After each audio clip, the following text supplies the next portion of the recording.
Hello everyone, Reza here. This video is a deep dive on the new data grid control for Canvas PowerApps. The data grid modern control displays records in a column and row layout. It includes searching, sorting, multiple selections, scrolling, and many other features. One that I would like to specially call out is the ability for us to customize the columns in different formats. So let's check this video out in action.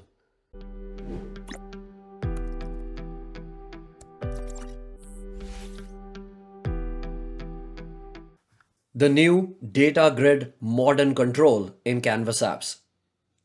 The data grid displays records in a column and row layout.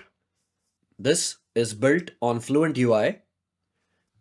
To get this control, first make sure that under App Settings, Updates, you have Modern Controls and Themes turned on, as this is a modern control. Also, the authoring version of your application must be equal to this or higher.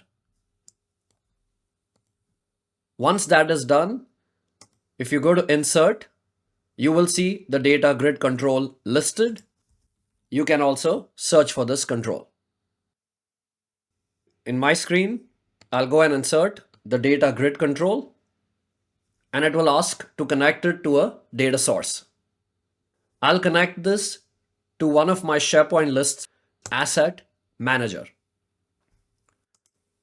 Includes asset information, has different types of columns, lookups, image, text, hyperlink, person, and more. The data grid properties. The data source is my asset manager list. Fields. This will list out the columns from my SharePoint list. I can reorder the columns. I can add fields. I can remove fields from the data grid experience. I'll bring my image column right in the front. Observe how it is able to render controls like text, image, and more. I've added a lot of columns. That's why I have the horizontal scroll experience. Observe how the hyperlinks are actionable. Each column, the user can increase or decrease the width. If it can't fit the data, if you hover over it, it will show you the full details within that column. So condition notes, here's that column. If we explore its properties, one of the properties is wrap. By default is false. I'll turn this to be true and run it. Now observe it wraps the text. So if there is not enough real estate, it will keep wrapping, and you can see how the height of the rows will be auto adjusted. Behavior properties, multi-select is on. So we get checkboxes and the user can multi-select items. They can also select all or unselect all. Required, meaning the user at least has to make one selection. Show selector on, so it shows that selection option. Searchable. If you turn this on, you will get a search box experience that will search across all the column data that has been loaded. Let's try it out. I'll search for Reza. Now this will return all the rows where the text Reza is in any of the columns. In this case, current owner. I'll search for silver. There are 3 devices with the color silver. Let's search for headphones. I have 2 devices where the model includes the text headphones. That's the native search feature that works for the data that's loaded in this data grid. How much data can we load? What about delegation? I'll cover that later in the video. Sortable. every column has the option for the user to sort. If sorting is turned off, then that option is not available. Show headers shows the headers for the data grid. There are some styling and theming options. By default, it follows the theme of the app. These are the modern themes. So as I change the theme of my application, the data grid will respect that. You can also pick a different font, change the font size or the color. The data grid uses data grid column subcontrols to define how each column appears and what data it shows. Let's take device photo. This is an image column in my data source. Under properties, I can change the header text. I'll call this photo. I can show or hide. Also, if you explore the properties here, it shows image because the column is of type image in my data source. And that's how I'm able to show the device photo. Now let's try the title column. If you explore the properties for this one, it's different. It has a property called text because it's a single line of text in my data source. I have an option to wrap the text. I also have an icon option. I can define the fluent icon to show in the column cell. I'll pick icon dot arrow right. You can see how it renders that icon. Current owner. Now this is a person type column in my data source. It's rendered it as text. Once again, I have the icon option. So I could add that. But let's say I want to also display the image of the current owner. Well, for that, I need a column that is rendered as an image. For example, device photo. If I head over to properties, go to advanced, I can unlock this card to make changes. Now, the moment you unlock it, if you go to the data grid and head over to fields, you will notice that it says that photo now is a custom column because I have unlocked it. If I try and again add the device photo column, it's added right at the bottom. I'll drag this and bring it ahead. Here it is. My goal for this one is to actually show the current owner's image.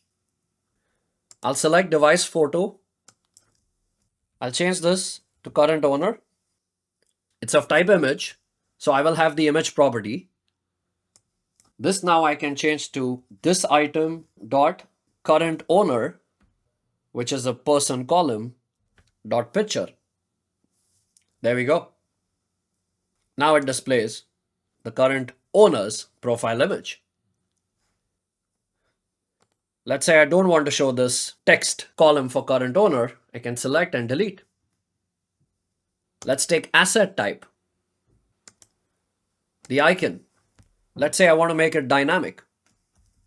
So switch this item dot asset type, which is a choice column, switch on its value. If it's accessory, I'll try and show one of the icons. Smartphone, tablet, done. Observe how it plugs in those icons. Color, text. I've added a few emojis in the text property to display the color. Asset link, because the data source had URL, it has that URL property. Also, when you go to fields, for each of the fields, you have the option to pick the type of the column. Phone, email, URL, button. You may or may not see this option depending upon the type of the columns. For example, manufacturer in my case is a choice. So the only option here is text. But for text types, for example, contact email, I'll change this to email. There we go. What about attachments? I'm getting an error right now, and that's because the attachments column is being rendered as a text, and it says this item dot attachments. That's a table. I can't render attachments here. But one of the things I could do is this item dot has attachments. So at least I can show whether or not it has attachments. Or I could also display it using emojis. There we go. These are 3 items that have attachments. There is also a button column type. Now what's this? If I select button, in this case, the title column, the subcontrol that's rendering it in the data grid, it gets an on select option. So this is clickable. Notify this item dot title. So I'm simply showcasing a notification message that shows which button is clicked. You can take actions like navigate to a different screen and so on and so forth. Output properties. I've just added a button right now on the screen to show you what the output properties are for this data grid. So data grid dot selected items. This will return an array of all the selected items within that data grid. There is also dot selected. This will return the most recent selected item. There is also a search text property. So when the user initiates a search, if you want the value of that search text, you can also get that as an output property. Now let's connect this data grid control to a form control. I'll add the form control on the screen. The form, the data source will be my SharePoint list. Let's take this in a 1 column format. The item property for the form will be my data grid dot selected. Of course, one item can be shown in a form. So I'll turn off multi-select for my data grid. Observe, the grid is selectable. Now since single select, it shows radio buttons. And the moment I select the item, it will show that respective form experience on the right-hand side. I can make updates to the form and submit. The data grid works with all data sources, including collections. Here I'll try and connect to an orders table in Dataverse. And here is the list of all my orders.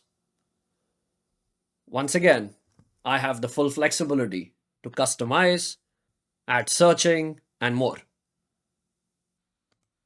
Now let's try and add a data grid that is connected to a large SharePoint list. How large? It has over 10,000 rows of data. Now I've loaded the data grid and there are some errors. For example, category is erroring out. It's rendered as text, but category is a multi-select choice column. How do I render that as a text? We can use the concat function, this item.category, use the value and the separator. Let's just put semicolon and a space. Done. You can see how it shows multi-select values, whether it's choice column, lookup column, person column, large data, 10,000 rows. Has it loaded all the 10,000 rows in the grid? How much data has it loaded? I can scroll to the bottom. Is it loading more data? No. One easy way to know how many items are there in this data grid, I'll add a text control. I'll use the formula, my data grid, in this case called data grid 5, dot selected items. So count how many items are selected. Right now, nothing selected. But if I select check all, there we go. 500. It's only loaded 500. Why 500? Well, because 500 is the default delegation limit that's set for your application. We can increase this to a max of 2000. We can't go one above that. But here's my recommendation. You should keep it to 500. 10,000 rows of data. From an end user experience, we do not really want users scrolling through 10,000 rows of data. I rather provide relevant filters to the user on the screen so that they can get to the data that they need quickly. Please note, sorting works, but it is only sorting the data that it has loaded in the table. Also, the searching will only work for the amount of data that's loaded in this data grid. So if I search for Sarah, assigned to Sarah, it's showing me all these rows. But this may not be the full data set. In Canvas Power Apps, whether you're using galleries, whether you're using the table control, or whether you're using the new data grid control, you have to keep in mind delegation. I have done a full video series on delegation. I'll place the link in the description for this video, so do check it out. We should be designing better filters for large data. Let's add the modern tab list control. Now, progress is a choice column in my data source. The items for my tab list will be choices of work progress tracker dot my column progress. I'll increase the width of this tab list control. And appearance, I'll change that to filled circular. So these are all the progress options. This tab list I will use to filter my data. So the items property of my data grid will be filter my data source, where progress, which is a choice column, so progress.value is tab list.selected.value. Now the filtering is happening server side and then the results are being returned. So in my entire data set, there is actually 2 records that are not started. And I can apply that same filter in SharePoint to see the result. Completed. I have 44 records that are completed. 5 blocked, 3 behind, and then of course in progress would be where majority of my records are in. You can see how it's loading the data when there is more data for it to load in the data grid, because it's trying to bring it in memory so that it can then perform fast operations. So that's the data grid control in action. Let me know in the comments what do you think about this new control. If you enjoyed this video, then do like, comment, and subscribe to my YouTube channel. And thank you so much for watching.